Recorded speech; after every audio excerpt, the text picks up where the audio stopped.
시청자 여러분 안녕하십니까. 금스생TV 경물치지 네 번째 일물일화의 방송을 시작하겠습니다. 오늘의 주제는 백비, 궤편함, 그리고 컴퓨터입니다. 오늘 상정되는 물건은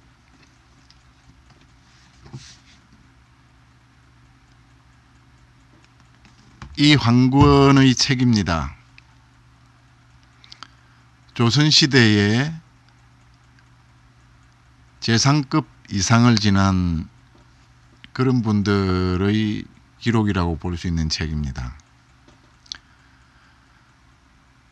오늘 제가 드리고자 하는 말씀은 공직자들의 자세에 대한 그런 말씀을 좀 드리고자 해서 이 책을 선정하게 되었고, 그리고 그분들과 관계되는 백비, 궤편함, 그리고 또 현재의 진행되고 있는 상황으로서의 컴퓨터라고 하는 그런 내용이 되겠습니다.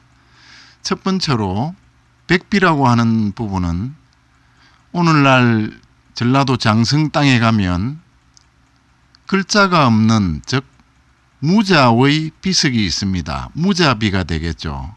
그래서 백비라고 이름 붙여져 있습니다.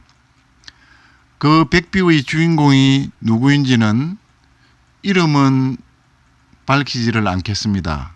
괜한 오해를 받을 수도 있기 때문이죠.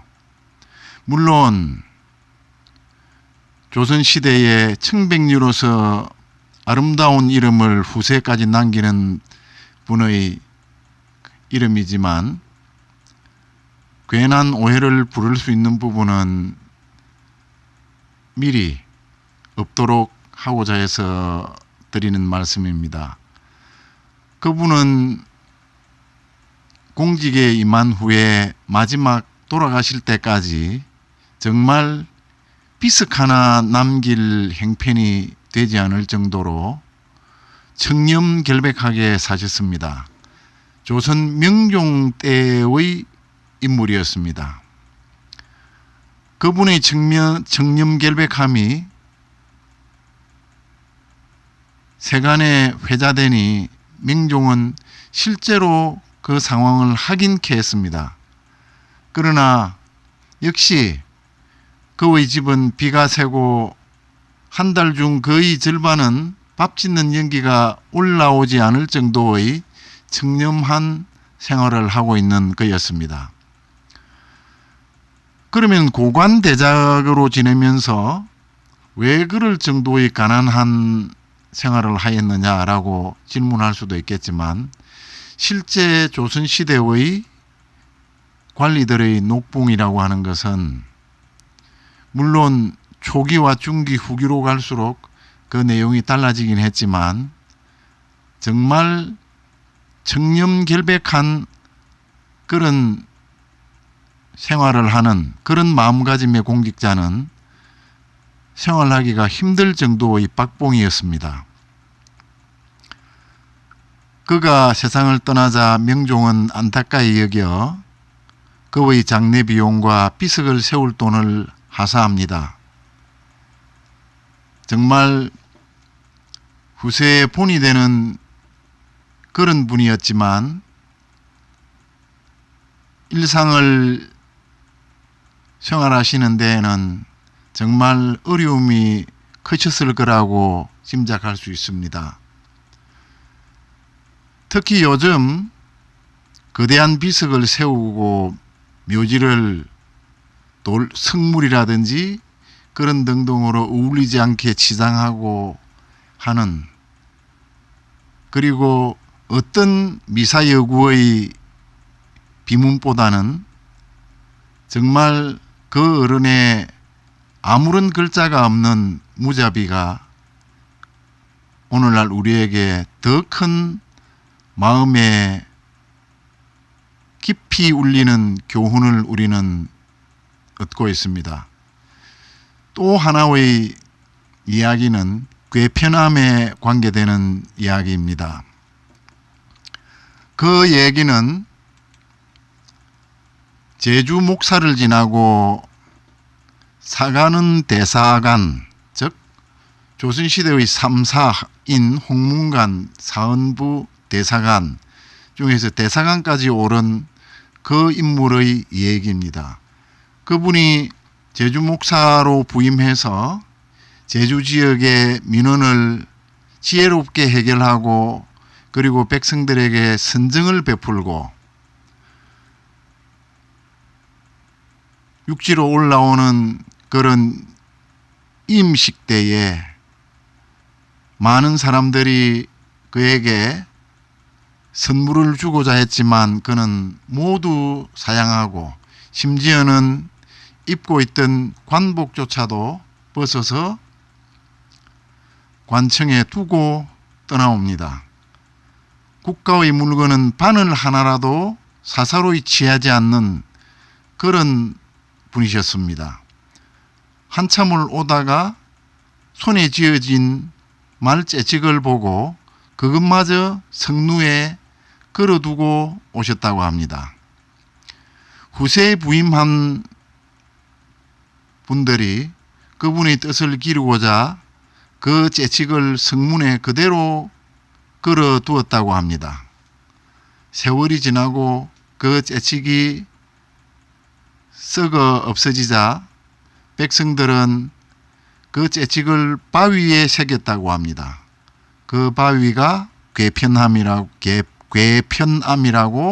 불려지는 겁니다. 그분이 부두에서 육지로 돌아오는 길에 풍랑을 만나게 됩니다.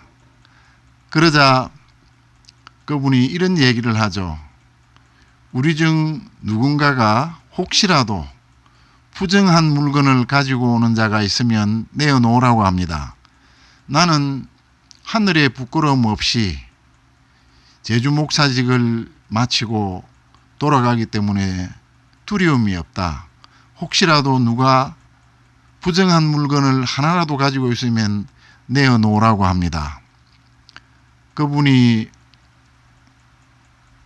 그렇게 말하자 막류 중의 한 사람이 보따리 하나를 내어놓습니다.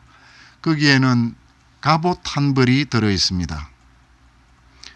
그것은 백성들이 그 목사의 선정에 보답하고자 갑옷 한 벌을 준비해서 육지에 도착하고 난 뒤에 그것을 드리라고 했다고 합니다. 그러자 그분은 그것을 바다에 던지라고 합니다. 그러자 풍랑이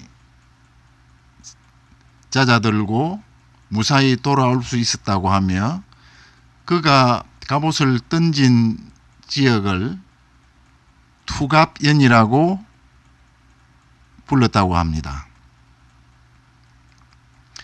그런 어려운 상황에서도 청렴결백하게 그리고 공과 사를 엄격하게 구분해서 생활하신 그리고 그 아름다운 이름을 빛낸 선조들이 계신가 하면 오늘날 법무행정을 담당하는 어떤 분이 있습니다.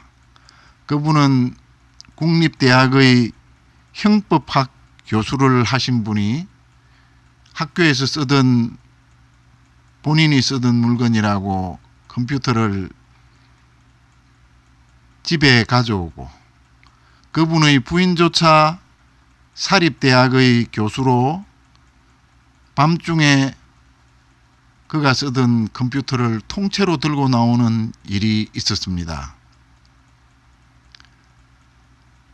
여러분은 앞서 두 분의 조선시대의 청백한 삶을 사신 분들과 오늘날 또 언급되는 두 사람은 어떤 차이가 있다고 보십니까?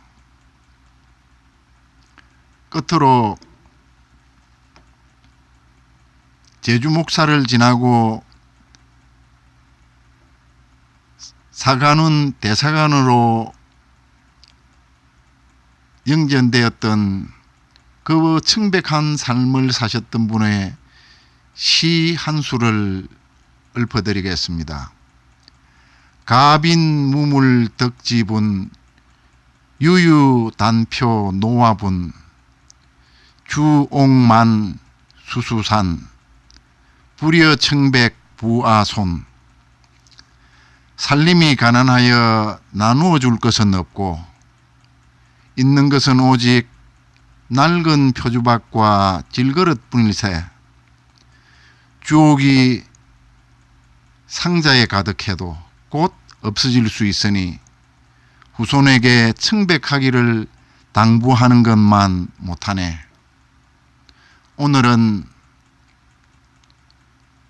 2019년 9월의 마지막 날 9월 30일입니다. 시청해 주셔서 감사합니다.